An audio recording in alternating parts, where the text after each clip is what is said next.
आहे ना भाऊ, आपल्या इथं होतं फंक्शन आणि ते बी कशाचं डायरेक्ट मकई काढायचं आणि इथं जर गर्दी आली होती ना भाऊ, पुरण गाव येऊन लागलेलं होतं.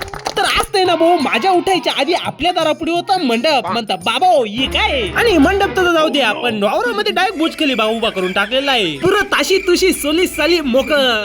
मग आहे ना भाऊ यांनी थोडीशी माहिती दिली, त्यानंतर आहे ना सर्व शेतकरी घेऊन डायरेक्ट वावरामध्ये म्हणतात थांबो मे बी आता. मग म्हणतं पार तंगार रे, नाही तर बोचऱ्या करून टाकीन बरं. मग इथं आल्यानंतर आहे ना भाऊ शेतकऱ्यांनी एकदम VIP एंट्री मारली मध्ये, आणि मध्ये आल्यानंतर आहे ना भाऊ थोड्या वेळ भाषण चालले, आणि त्यानंतर आहे ना मग लगेच शेतकऱ्यांनी मकई काढली, कारण की ना यांचं वजन मोजायचं होतं. आणि वजन मोजायला आहे ना भाऊ आपल्याला आधी मकई काढावं लागतील. मग काय जागेच मशीन बी होत नाही, मग लगेच वजन बिजन केलंय, लगेच आपण इकडे परत भाषण ऐकायला. मग थोड्या वेळ यांचं असंच चाललंय. मग आहे ना भाऊ सत्कार समारंभ चालू झालाय. मग तुम्ही आता कमेंट मध्ये नक्कीच सांगा की तुम्ही कोणता मकई लावलेला होता आणि काय ऍव्हरेज निघालंय. मग भेटूया पुढच्या ब्लॉग मध्ये. लाईक आणि फॉलो करून घ्या. Bye bye.